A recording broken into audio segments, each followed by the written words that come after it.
అత్యంత వెనుకబడిన పాలకుల నిర్లక్ష్యానికి లోనైన మక్తల్ శాసనసభ నియోజకవర్గాన్ని మిగతా శాసనసభ నియోజకవర్గాలతో సమానంగా అభివృద్ధి చేయాలన్న ఆలోచనతో మీ నాయకుడు మా సహచర మంత్రివర్గ సభ్యులు వాకిటి శ్రీహరి గారు అడగడంతో ఈ ప్రాంతానికి విచ్చేసి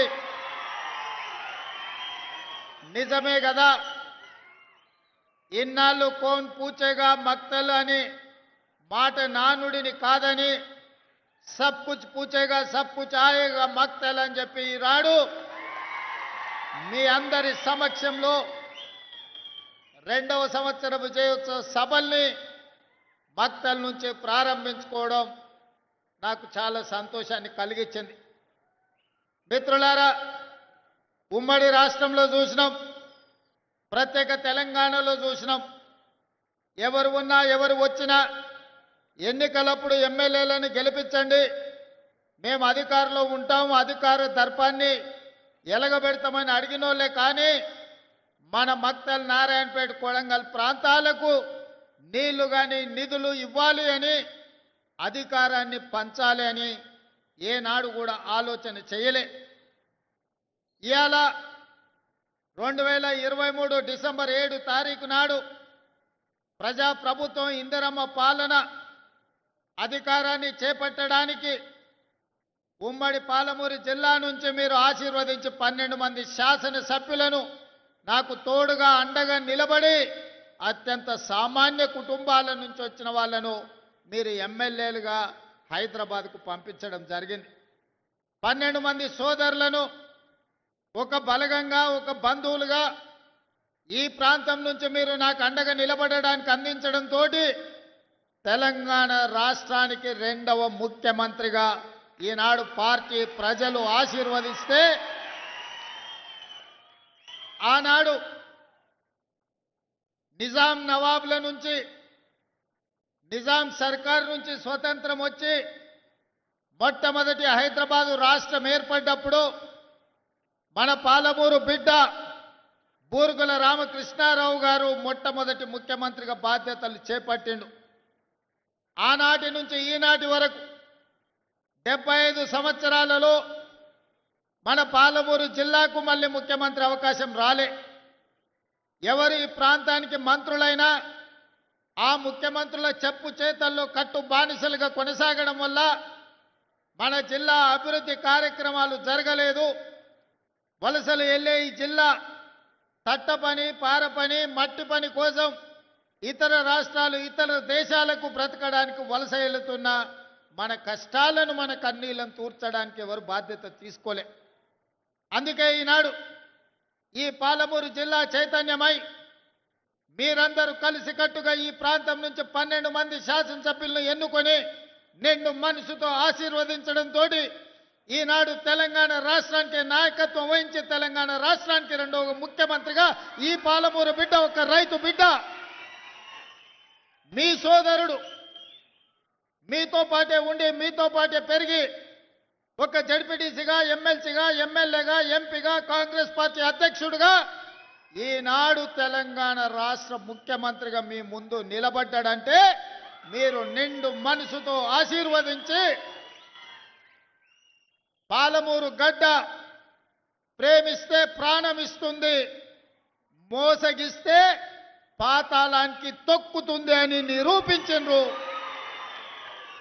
నేనెందుకు ఈ మాట చెబుతున్నా అంటే 2009లో ఒక ఆయన తెలంగాణ ఉద్యమం బలపడాలి, తెలంగాణ రాష్ట్రం రావాలి అని అంటే ఈ ప్రాంతం నుంచి పార్లమెంటుకు వెళ్ళాలి అని వలస వచ్చి మనల్ని అడిగిండు. వలస వెళ్ళే మనకు వలసల బాధలు తెలుసు. అందుకే వలస వచ్చిన తెలంగాణ సమస్య తెలంగాణ రాష్ట్ర సాధనతోనే పరిష్కారం అవుతుంది.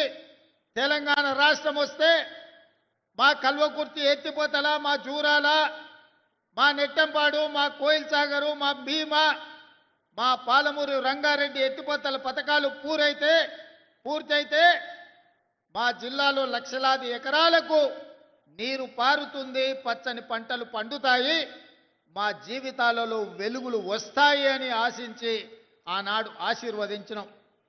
ఆనాడు అండగా నిలబడ్డాం.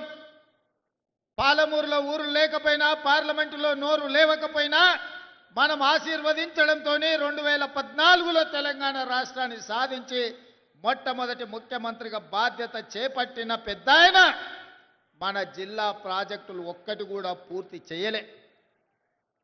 ఏనాడో మొదలుపెట్టిన సంగం బండలో పెద్ద బండ అడ్డం వస్తే బండ కొట్టడానికి 12 కోట్ల రూపాయలు కావాలంటే 2 లక్షల కోట్ల రూపాయలు సాగునీటి ప్రాజెక్టులకు ఖర్చు పెట్టినా సంగం బండలో ఉన్న పెద్ద బండను బలగొట్టడానికి 12 కోట్ల రూపాయలు మనకి ఇవ్వలే.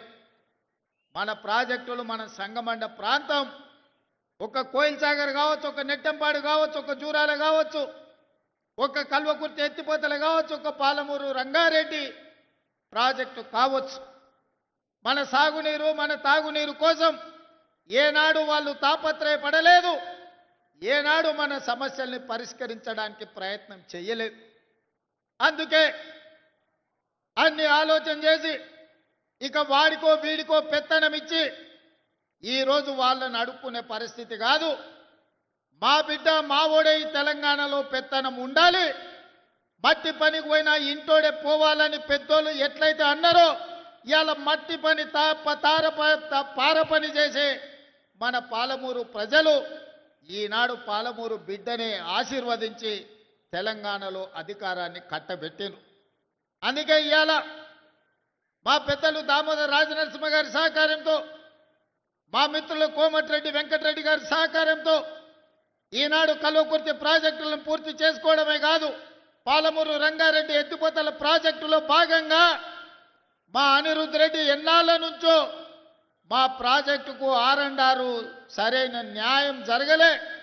న్యాయం జరగాలి అని అంటే ఈనాడు ఆ ప్రాజెక్టుకు సంబంధించిన R&R నిధులు 100% మంజూరు చేసి ఈరోజు ఆ ప్రాజెక్టును పూర్తి చేసుకోవడానికి మనం అడుగులు వేస్తున్నాం.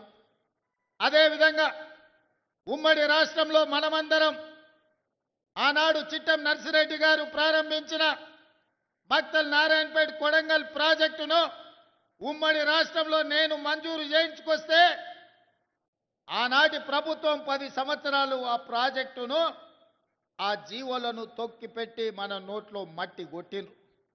ఎన్నోసార్లు అడిగినాం. ఈ ప్రాంతంలో చాలా మంది రైతులు నారాయణపేట కొడంగల్ ఎత్తిపోతల పథకానికి 69 జీవో సాధన సమితి ఏర్పాటు చేసుకొని గ్రామాన గల్లీ తిరిగి గొంతెత్తి మాట్లాడి, కానీ 10 సంవత్సరాలు మన బాధ విన్నోడు లేడు, మన బాధని అర్థం చేసుకున్నోడు లేడు.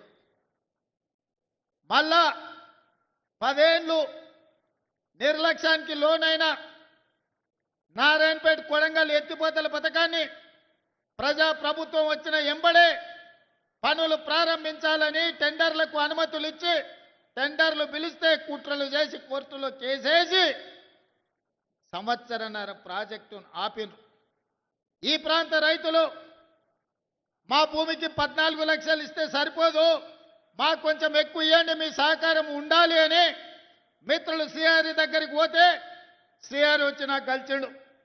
అన్న రైతులు బాధపడుతున్నారు, మా రైతులకు కష్టంగా ఉన్నది, జర తక్కువ అవుతున్నది, ఎట్లన్నా ఏమన్నా చెయ్యాలని. నేను ఒక మాట చెప్పిన మంత్రికి, శ్రీహరి పోయి రైతులతోనే మాట్లాడు, అడుగు వాళ్ళను, ఏమడుగుతారో చెప్పమని. అడిగింది ఇద్దామని చెప్పిన. అన్నా 19-20 లక్షలు ఇస్తే చాలన్నారు. 19 కాదు, ఎకరాకి 20 లక్షల ప్రకారం ఇద్దాము, ఏ రైతు కూడా నష్టం జరగనియొద్దు అంటే మా శ్రీహరి గారు పోయి రైతులతో కూర్చొని మాట్లాడి 96% రైతులను ఒప్పించి భారతదేశ చరిత్రలోనే సొంత భూమిని కన్న తల్లిలాగా భావించే మా రైతులు 96% మేము భూమి ఇస్తున్నామని సంతకాలు పెట్టి కాగితాలు ఇస్తే మొన్నటి కేబినెట్లో ఎకరాకి 20 లక్షల రూపాయల ఇవాళ నష్టపరిహారం మక్తల్ నారాయణపేట కొడంగల్ ప్రాజెక్టుకు మనం మంజూరు చేసుకున్నాం. దాదాపుగా 5,000 కోట్ల రూపాయలతోటి 1,15,000 ఎకరాలకు కృష్ణానదిలో నికర జలాలను వాడుకొని మన పక్క నుంచే నీళ్లు పోతున్నా మన భూములు ఎడారిగా మారి ఎండిపోతుంటే ఈ 75 సంవత్సరాల ప్రజాస్వామ్యంలో మనకు నీళ్ళు ఇవ్వాలన్న ఆలోచన చేయలే. అందుకే ఈనాడు రైతులను కష్టపెట్టకుండా రైతులకు నష్ట పరిహారాన్ని వాళ్ళు అడిగినంత ఇచ్చి ఈనాడు భూసేకరణ చేసి పనులు ప్రారంభించుకుంటున్నాం. నాకు నిజంగా జీవితంలో ఒక గొప్ప సంతోషకరమైన వార్త, మక్తల్ నారాయణపేట కొడంగల్ ఎత్తిపోతల పథకాన్ని ఇక పనులు మొదలు పెట్టుకోబోతున్నాం. నేను మా రైతాంగ సోదరులకు ఒక మాట చెప్పదలుచుకున్నా. కుట్రలు చేసేటోడు ఉంటాడు, కాళ్ళలో కట్టెలు పెట్టేటోడు ఉంటాడు, నల్లి కుట్లోళ్ళు ఉంటారు, నల్లి కుట్టినట్టే కుట్టి మంచంలో దాచుకుంటారు.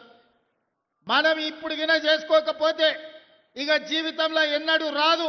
2014 నాడు వచ్చిన 69 జీవో 2024 వరకు అది ఎక్కడనో పాతాళానికి తొక్కివేయబడ్డది. మళ్ళీ మనకు అవకాశం వస్తేనే తెర మీదకి వచ్చింది. ఈనాడు 69 జీవో ద్వారా మక్తల్ నారాయణపేట కొడంగల్ నియోజకవర్గానికి నీళ్లు తెచ్చుకునే అవకాశం వచ్చింది. నేను చెప్తున్న దండు కట్టండి, గుంపు కట్టండి, ఎంబడుండి పని చేపించుకోండి. ఎవడన్నా కాంట్రాక్టర్ అధికారు రాత్రి పగలు రోజుకి 24 గంటలు 2 సంవత్సరాలలో ఈ ప్రాజెక్టును పూర్తి చేయకపోతే ఈపు విమాన మోత మోగుతుందని మా యువకులు దండు కట్టి మక్తల్ నారాయణపేట కొడంగల్ ప్రాజెక్టును పూర్తి చేయించుకోండి. ఏ రాత్రి అయినా ఎన్ని కోట్ల రూపాయలైనా ఈ ప్రాజెక్టును పూర్తి చేయడానికి మీ సోదరుడు, మీ కుటుంబ సభ్యుడు, మీ పాలమూరు బిడ్డ తెలంగాణ రాష్ట్రానికి ముఖ్యమంత్రి ఉన్నాడు. వడ్డించేది నేనే. ఏ వరుసలో కూసున్నా మీరు ఆశించినంత వడ్డించే బాధ్యత నాది. ఈ ప్రాంతాన్ని పైరు పంటలతో పండించే బాధ్యత